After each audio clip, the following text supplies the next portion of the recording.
लखनऊ नहीं दिल्ली से कटा धनंजय सिंह की पत्नी का पत्ता। सुनिए श्रीकला के टिकट कटने का पूरा सच। नीम करौली धाम पहुंचते ही धनंजय सिंह को आया था किसका फोन, जिसे सुनते ही नेताजी को आया गुस्सा।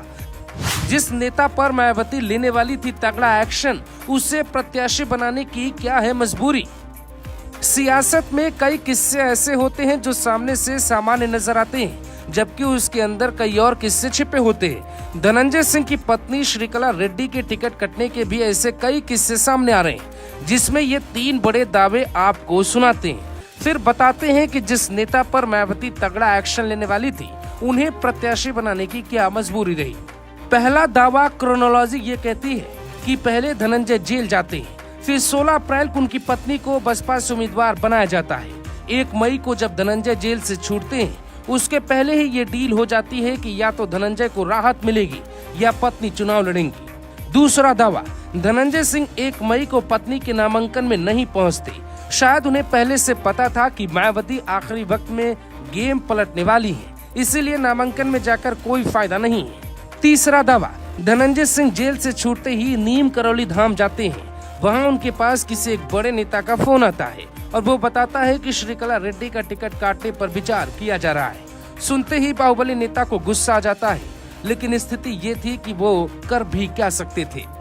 इन दावों में कितना दम है हम ये नहीं जानते, पर जौनपुर में ऐसी चर्चाएं आम होने लगी हैं। मायावती को दिल्ली से एक फोन आया और सारी परिस्थितियों को ध्यान में रखते हुए उन्होंने प्रत्याशी बदलने का फैसला किया, क्योंकि जौनपुर से खबर ये थी कि धनंजय सिंह की पत्नी श्रीकला रेड्डी बम्पर वोटों से चुनाव जीत रही हैं। तो फिर अचानक मायावती ने धनंजय की पत्नी का टिकट क्यों काटा, ये बात किसी को हजम नहीं हो रही है। चुनावी दौर में जब जेल और बेल होते हैं तो सियासी गलियारों में तमाम चर्चाएं अपने आप शुरू हो जाती हैं। कहा तो ये तक जा रहा है, आखिरी वक्त में मायावती जिस हिसाब से प्रत्याशी बदल रही हैं, वो इस बात का संकेत है कि बीजेपी की राह आसान करने की कोशिश की जा रही है। जौनपुर में जब धनंजय सिंह की पत्नी चुनावी मैदान में थी, तब बीजेपी के कृपाशंकर सिंह की जीत बेहद मुश्किल लग रही थी। यहाँ तक कि धनंजय सिंह अब जेल से भी बाहर आ चुके हैं, तो पत्नी को जिताने के लिए हर वो तिकड़म भिड़ाते जो एक बाहुबली नेता करता है।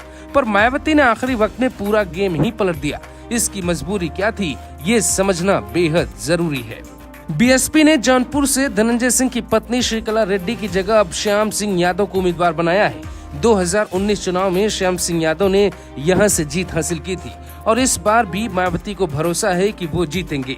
लेकिन ये वही श्याम सिंह यादव हैं जो मायावती की पार्टी में रहते हुए राहुल गांधी की तारीफ करते हैं, पार्टी लाइन से हटकर उनकी यात्रा में शामिल होते हैं, जिसके बाद अटकलें लगी कि क्या दानिश अली की तरह ये भी हाथ के साथ जा सकते हैं। पर ये चर्चा सिर्फ अफवाह की तरह ही रही।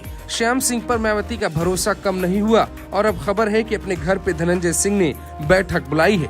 बैठक में इस बात पर फैसला होगा कि क्या पत्नी श्रीकला रेड्डी के निर्दलीय चुनाव लड़ने से कोई फायदा है।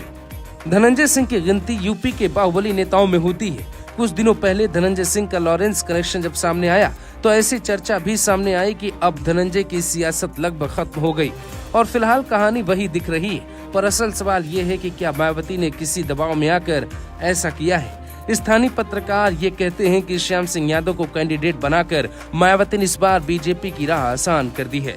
Bureau report, global Bharat TV.